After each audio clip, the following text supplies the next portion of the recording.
Everyone, let us begin our session now. The theme of this session is bringing new regime of globalization through choice-based credit system and beyond. For this session, I would like to invite Professor Nageshwar Rao, Honorable Vice Chancellor, Uttarakhand Open University. I invite Sri B.K. Badri, MHRD, New Delhi. I invite Dr. Renu Batra, Joint Secretary, UGC, New Delhi. I invite Professor Manoj Kiledar, YCMOU, Nasik. For this session, I request Professor RBP Singh, Honorable Vice Chancellor, Nalanda Open University, Patna, to chair the session.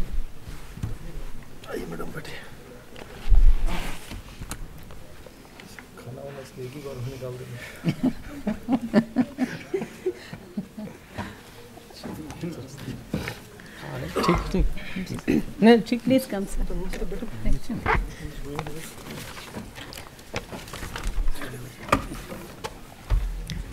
In this session, there are 3 speakers, and we have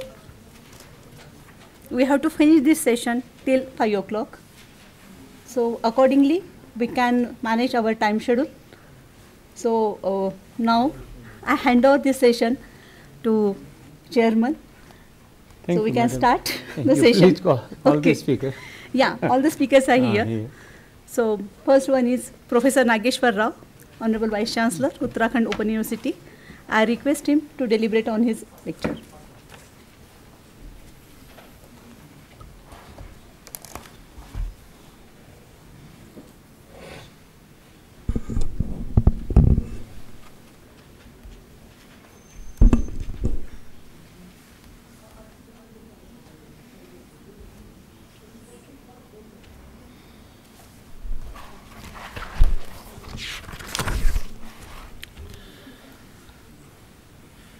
Good afternoon to all of you, distinguished chair and my friends on the dais, respected Professor Takwale ji, my fellow vice chancellors and distinguished friends. As was instructed to me, I shall try my best to finish my presentation within the stipulated time, because most of the things relating to CBCS is known to all of us. Only a few issues I would like to narrate, and some piece of information which is having with me that also I would like to share with all of you. As has been told by Professor Ravindra Kumar and Professor Kapil Kumar, ODL was the first to have this choice-based credit system, of course in a different format, in a different way, because we do have the No, I will come to Achha, it is where show? Yeah.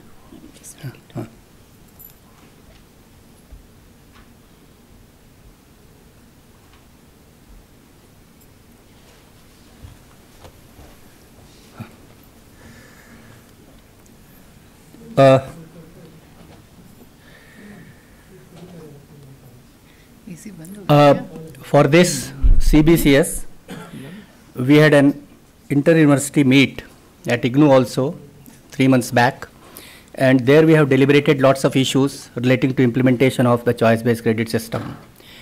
We have also found certain difficulties, and we have also seen that how it can be implemented more effectively. Once we are talking about the equivalence with the conventional universities, then we must also see the challenges, if any, they are being suggested at the higher education level. We must see that how that can be incorporated.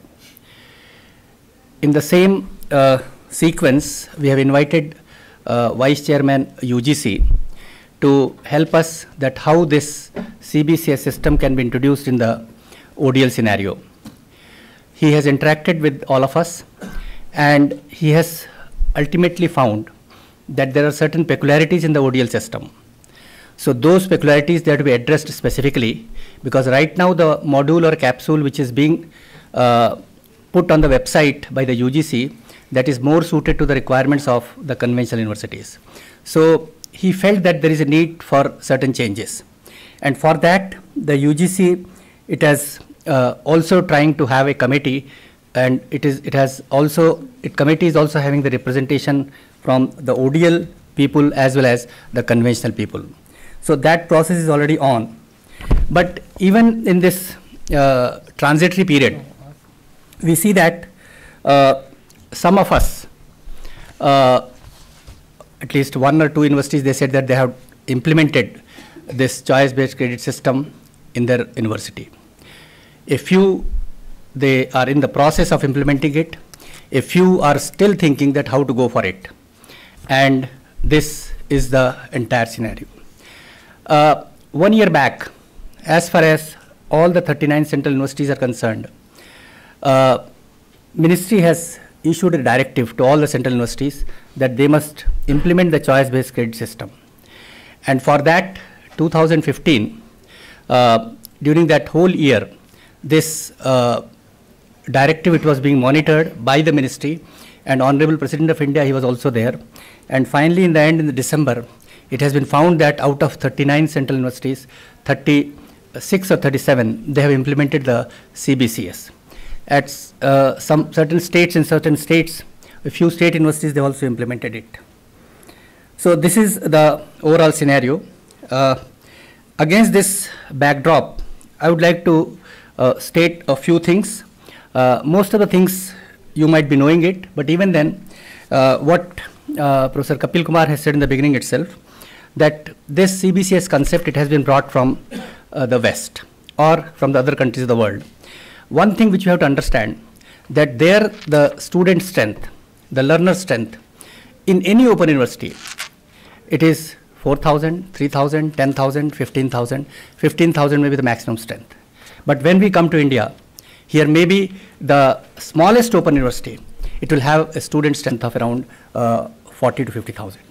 And the biggest, you know, at IGNOU we are having 2.8 million students. So this number is also important. And when the numbers are very few, then you can have all sorts of systems, all sorts of variations, and they may be suited to their own systems and structures. But when it comes to our own country, that variation you must keep in mind. So therefore, we can see that all those systems which are talking about the global standards, they are the European Credit Transfer System, then NQ, National Qualification Framework in Australia, or other countries, and so many other countries are there, they are having these frameworks. We are trying to borrow this particular framework for us. And we may see that to what extent we can adopt those things, and we see that how much feasibility we are having with us. What this choice-based credit system is there, what its basic philosophy. Basically, it talks about the integration of knowledge. The two things which are being emphasized time and again is skill development and employment. And these two, they are being integrated with the knowledge. Even these three, they are being taken care of in the ODL system from the beginning itself. But even then, this is the basic philosophy in which this CB system is centering around. It's interdisciplinary, it is intradisciplinary, then cross-disciplinary programs, and also the skill-oriented courses. It talks about the overall development. It also integrates expansion, equity, and excellence. All the three E's, they are being integrated in choice-based credit system. That is what the philosophy emphasizes. And it also stipulates that seamless mobility across universities within India and abroad. Abroad is the crux, that is why we are trying to look into it. Learning beyond. This also we consider in our ODL system, but even then it is being emphasized over here, promotes creativity and innovation. Multidisciplinary mobility. There are core courses, elective courses, ability enhancement courses. We are having all those courses. If you remember our old courses, there also we find these things are existing in our old mechanism. Credit mechanism, we are also the first one who has got the credit mechanism. We are having the credits even for the preparation of SLM also. the examination system, everywhere we are having it. What it says that it is going to bring the paradigm shift. In the traditional system, we are the coordinators, now it will become the facilitators. Even in ODL also, we are the facilitators. Subject-centric, multidisciplinary approach. Learner, the knowledge practitioners. You learn what we offer. That is the traditional system, and here it is learner-centric. If you remember that even our ODL system, we always say ours is the learner-centric. Student support services, they are very, very important. So that sort of emphasis is already there in the ODL. Knowledge, wisdom, self-development, overall development, structured flexibility. So if you look into it, we are not having a distant distance from the CBCS, which we are talking about right at this point of time. If you look at the CBCS framework in ODL, there are 4 or 5 tenets. If you look into it, everywhere we are there. Even when we look into the credits, we are having the semester system, we are having the grading also. We are having the choice, and we can give more choices than the conventional institutions can give, because we are having the flexibility of having our own study materials in those choices. Then it will have the cost-effective proposition also, and the flexibility. So if you look into the basic tenets, everywhere it is much, much nearer to ODL mechanism. Here also I am trying to say that ODL, it is conforming to CBCS.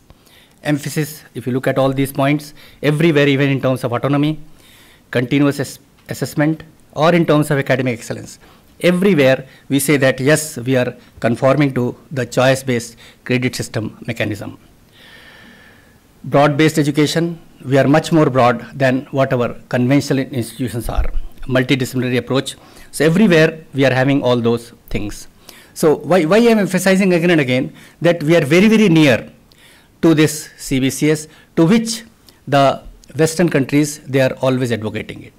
So we should not be afraid of that. And most of the things which we are doing it, the only thing which you have to remember is that we should not blindly follow through a capsule or the module which has been put on the website. We must restructure it to suit our own requirements. The last one is, there is a last slide. I am coming to the last one also. Strategic issues. CBCS is a global concept. I want that it should be to suit our own requirements, to local needs. Unless we change it to our own requirements, we will be lost in the sea. There they have got the 5,000 or 10,000 students. Here we are lakhs in number. And we are successfully implementing it.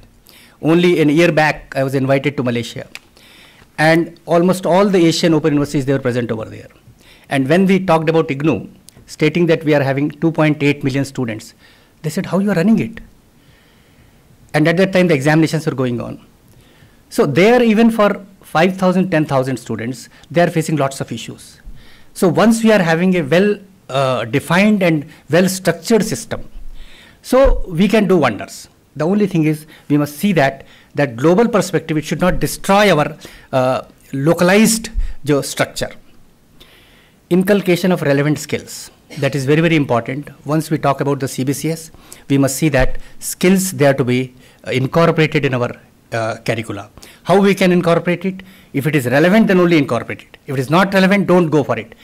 Simply, we are saying that skilling should be there, then it may not give you the results. We see the relevant skills, if they are appropriate, if they are suited to the requirements, if they are giving the employment, then only we must go for it.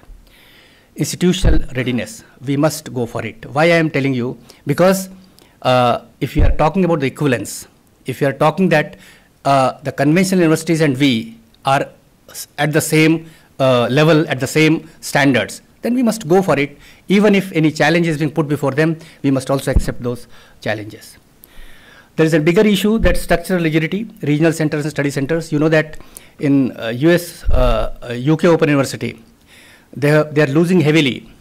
What they have done is, they decided to struck off this regional centers concept. So we have to see, once we go for this online mechanism, then again we have to see that how this 3-tier system, it can be restructured to suit to the requirements of the learners. Then we are having online courses, we are having MOOCs, we are having OERs, how those things they can be fitted to this CBCS framework that also is to be seen. Designing and developing SLMs. This is an important area where we say that it is very difficult for us because it takes time. Here the material is of high quality, and for maintaining that standard, we must devote some time. So that is why this time is very, very strategic for all of us. When we go for the implementation of CBCS, we must develop those optional courses, ability enhancement courses, or the skill development courses, and for that it may take time in designing and developing SLMs. And definitely here we are somewhat lagging behind, but we must also see that how the things they can be more faster in this process also. Can we minimize the bureaucracy which we are having in our system in this context? One more notion which we are having in our mind is that the knowledge providers, they can automatically become the effective skill providers. It's not like that. And we must see that only once we are talking about the skill provision, who will provide those skills? Now, so many people, they are coming out that we will provide the skills. They don't have the requisite exposure, experience, and the expertise, but still they go for it. So here we have to see the knowledge providers, they should not become the skill providers. They should be somewhat different. They must have the practical exposure, and those people, they needs to be identified more specifically. Academia industry interface, it should not be on paper only. What they do is they somehow collect some names from industry and say that now interface is there. It should give us the results only. Then only you can have the employability. And the language barriers, because India is a country where so many languages are there. It is not so in case of other countries of the world. So that also we have to look into it, because once you are saying choice-based grade system, we must see that 3 languages or 2 languages you have to develop the study material. And that thing is very, very important when we are going for these things. And the last one is we must see the technological advancements and upgradations. Look at in the morning presentation, the DTH channels which are coming to us, the MOOCs, and all those experiences they are coming up, and those will also help us to implement the CBCS effectively. The last word is that you should take the spirit of CBCS, change it as per our own requirements. If concept is useful and relevant to us, we must implement it. But we should not afraid, we should not say no to it. We can go for it, we can implement it, we have got the capacity and expertise to implement it. Thank you very much. Thank you. Thank you, sir. We have discussion later on. Now, Madam Renuba. Oh. Now, Mr. Badriji, please.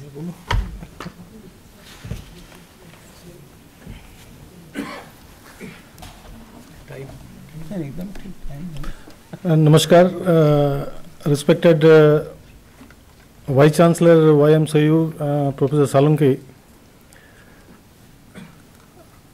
Professor Takwale Sahab, Dr. Renu Batra, Joint Secretary UGC, Professor Singh, Vice Chancellor Nalanda Open University, Dr. Mahapatra, Vice Chancellor, I should say that he's the newly born baby amongst this Open University system. So he should be taken care of well compared to others. And Dr. Sarkar, Vice Chancellor Netaji Subhas Open University, Calcutta, Professor Sharma, and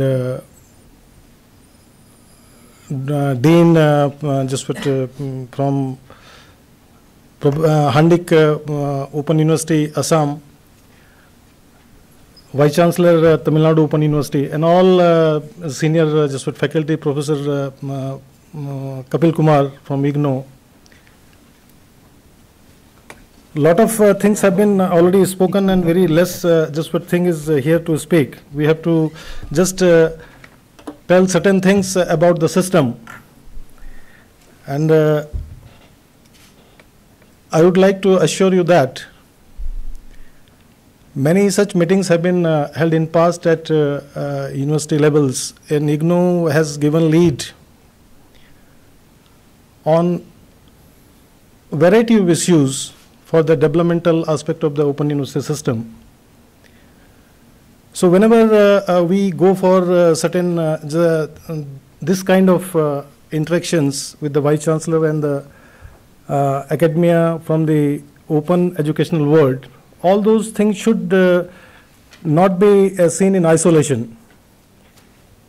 If any decision or any just what resolution has been passed in past or immediate past in IGNOU or in some other university, so those also should be brought forward, put together, and then when you are making certain recommendations to the your state government, to the central government, or to the UGC, so it could be more forceful. Before speaking just for 3 to 4 minutes, first of all, I just would thank Professor Salunki for organizing this event. And I find this since morning very useful for all of us, apart from small criticizes and critics from here and there. These are things moving in a good direction. He has done a just very wonderful thing. And sir, on behalf of my Joint Secretary, he has already just done his ticket, booked Mr. S.P. Goyal. But today, I received his 2 calls for some information from the Parliament. He is in the Parliament right now, and he just spoke to me that conveys good wishes to Professor Salunki for the good outcomes from this round table. And he could not come because of this. Otherwise, what he was trying that to catch the last flight from there to Bombay and then reach here for tomorrow's this rest of the meeting. But I think he cannot come. So this is one his information I want to just share with all of you. I have heard many things, and I'm really thankful to Professor Takwale, which he spoke in the morning session. That was really the just eye-openers for all of us when we talk about this OER system, digital system, MOOC system. I learned many good things from him, and we'll try to accommodate at least 1 or 2 good things when we go back and implement to accelerate the pace of this ODL system. Sometimes when we process many of your things at ministry level, and Madam Dr. Renu Batra will also share the same views if I'm not wrong. So many things are happening in a very short time. Sometimes we say that now just what OER is to be introduced in the ODL system. Then sometimes we say that the CBCS is also important. Then we say MOOCs also important. So many things are, this churning process is going on. To me, it appears, I may be totally wrong. What I perceive, whatever we are discussing, these are all the means to impart good education. To impart good education as at the convenience of the learner. It may be in the print form. This ODL education just few years back, 4 or 5 years back, it was totally in the print form. It's still in 90% open universities. It's still working through the print form only. You are all SLMs in the printed way only. Maybe certain audio or video ways. Now the challenge is to convert this whole thing into the digitized form. Then at the same time you have to see that what are the uses of getting that platform, changing from that print way to the digitized way. I would like to mention here one thing. Whatever your ways might be there, when we talk about the Newton's third law, Newton's third law cannot be changed in the formal education system or in the ODL education system. Its effect will be same.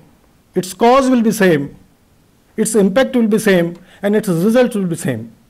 So if we say that we inherit certain things in the ODL system, and then we are explaining the Newton's third law, so we cannot change the basic format of the Newton's third law. Newton's third law is for every action there is equal and opposite reaction. Now through the video forms you can have some hitting on the wall, some ball, it's coming back. So that's why that is one of the ways to explain the Newton's third law.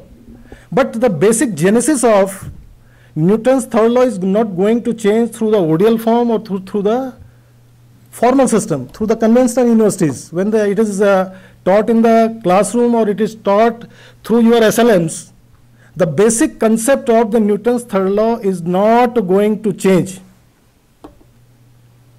Only when we are talking about the MOOCs, when we are talking that now your content or your course content or your questions are available on the mobile or in your laptop or in anything, that we are now just giving the flexible mode to the learner.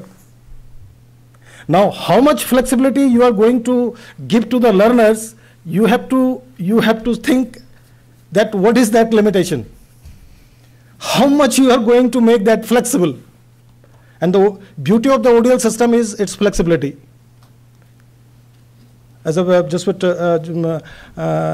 respected Professor Rao just mentioned, that we have to see that which thing is suitable to the system that we have to pick and implement.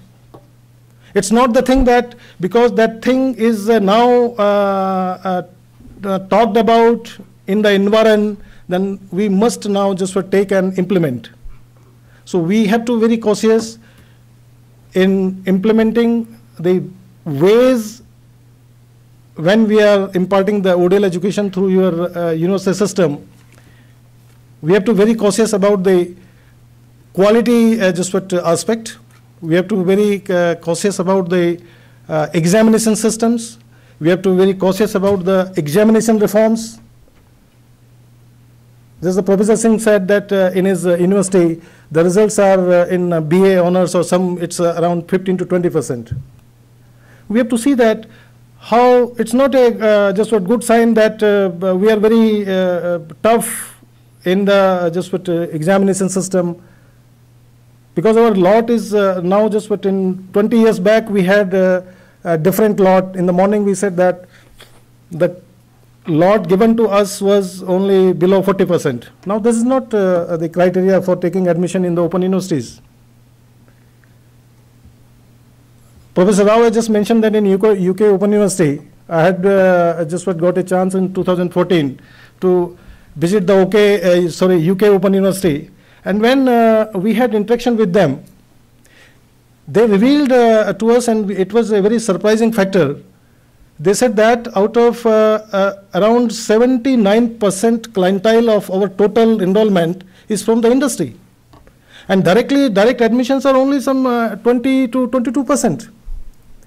Here we have to define our ODL education. In your prospectus itself, when you are designing, that these programs, then Madam UG Dr. Batra also comes into picture. You have to clearly tell through your prospectus that these courses are meant for the housewives. They are not disturbed about your recognition by MHRD or UGC or NCT. They are only just adding on their knowledge. They are sitting at home, doing a program of certification of 3 months, 2 months, 1 month, 20 days, 15 days. Retired persons, suppose now I get retired after 8 years, then I have not studied psychology. Now I want to study psychology. I don't require any recognition whether it has some value in the market or not. This recognition problem is only for a particular class of people, that means the students. So you have to be very careful when designing your programs, that these programs for the senior citizens. Now suppose Professor Takwale, he wants to study the astrology. What recognition he will he have to require for the astrology certificate course from the UGC or from the ministry or from the some astrology just what Council of India. His desire was there to read the astrology at the age of 85 or 89. He is interested. He just enrolled himself with the YMCU, gone the course, really just what have studied that and acquired the knowledge and finished. For what he requires the certification.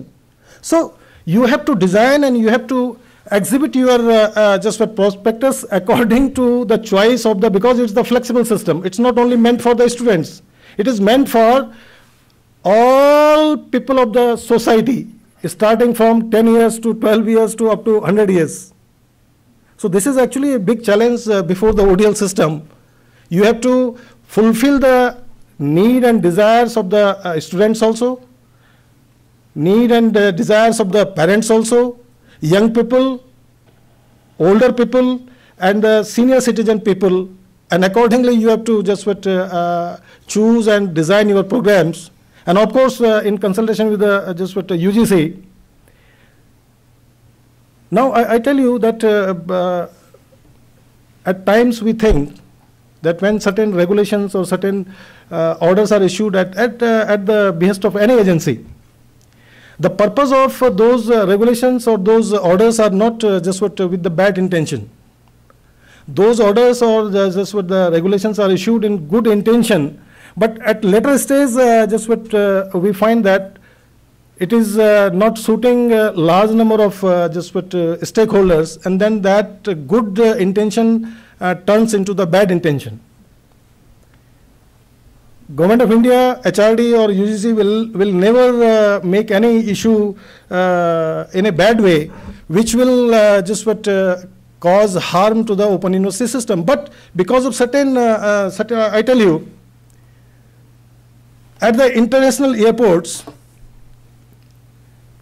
when any just what flight from abroad lands, there is one officer, customs apart, one officer, one desk is there for the narcotics officer. Out of 500 flights landed in the busiest airport of Bombay or Delhi, how many times they confiscate the narcotics? Sometimes in 1 month, sometimes 2 cases in 2 months. But there one desk of narcotic officer along with all paraphernalia, it is deputed there. So we understand your problem, that because of few bad just what elements in the system, they create such bad atmosphere for the good people also. But I assure you, we are in constant dialogue with the UGC, and in the morning, whatever you have spoken, initially they were also just what having different idea about the 12B. We wrote to them, we explained to them, and then they agreed, ki, okay, this 12B with the same set of logic cannot be implemented with the SOUs, and immediately that's what they agreed. And then many of you have received the funds. So similarly, on many occasions we are writing to them, which we find that is causing just what difficult movement for many open universities. They are also considering, and I do just what assure you that in coming days, your 60 to 70% difficulties will be over. This I can assure you, that some good measures will be just taken in conjunction with the UGC and MHRD both, and you will find that most of your problems which you are facing for say 1.5 years or 2 years, where we will try to solve them and resolve, and because we are here to promote you, we are here to strengthen you. It's not our job to distract you, to weaken you. We are sitting in Delhi to strengthen you, not to weaken you. You rest assured, and we are there with all your good endeavors, and we see that in your new programs, whatever you are envisaging, you will be finding them to the worth in near future. And with this, I once again thank you, YM COU, for giving me this opportunity to be here amongst you and hosting such good, wonderful roundtable conference. And I also do hope that now this will be followed by the other universities, and this may just become a practice and a forum to give a voice to your your ideas for the overall good to the ODL system. Thank you very much. Thank you, Badriji, for raising our hopes. Now, Madam Batra. We are here to raise your hopes.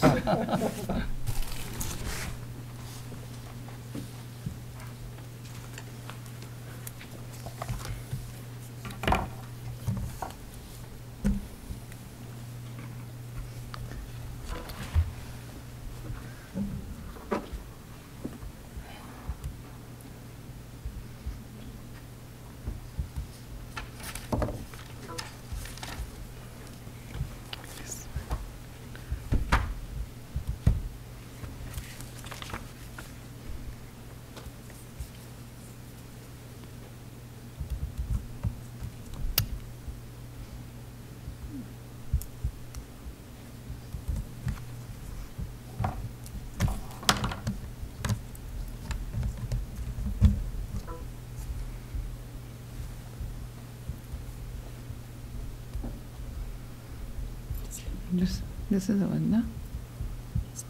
Yeah, it is.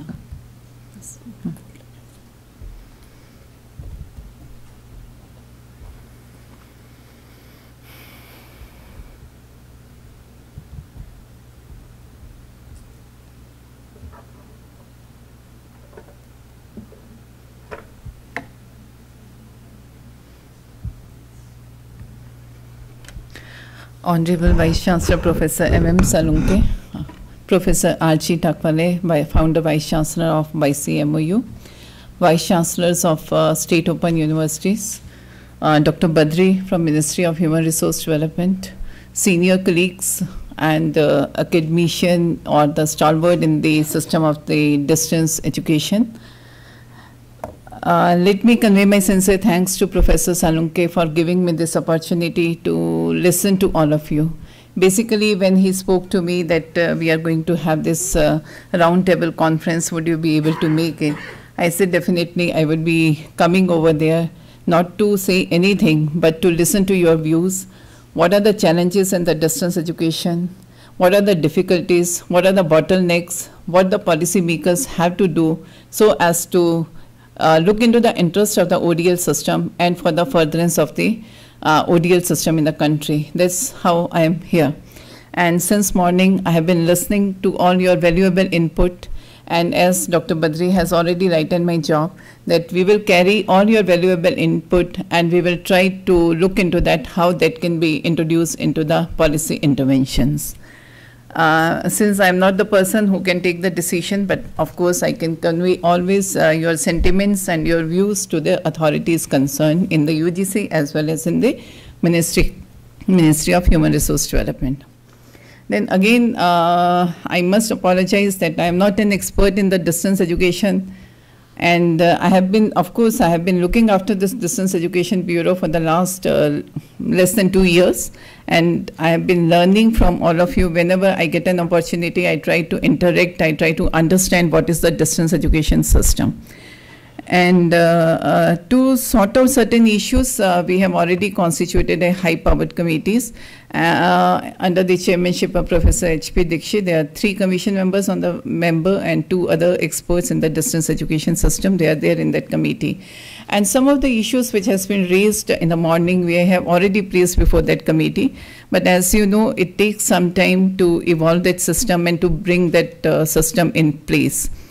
And as you know that this work of distance education was transferred to UGC in 2012. And we were in the process of making the ODL regulations. as Dr. Badri also mentioned, that lot of things came into like CBSE system, then MOOCs, then online education, SWAYAM portal, and regulations for the credit transfer if you are getting the education through the online system. So it keep on changing. And as Dr. Takwani in the morning also mentioned about this, that new definition of the ODL, that it is now open learning. We got the suggestion from the ministry also that they say ki now UGC should look into that, to redefine that open and distance learning. So we are working into that, but as you know, its system is such a big and large system, and it always take time. And I'm really sorry that you all become restless and this thing, but at times it takes time to evolve a policy. See, system is such a diverse system. It's not only the State Open University. So many other institutions are also looking, are imparting the ODL system.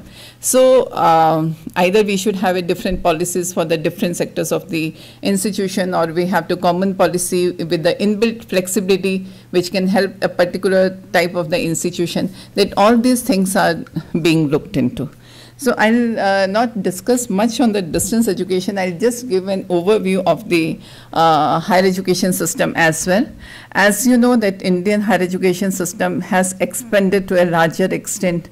When we got the independence, we were having only 50 universities and 500 colleges.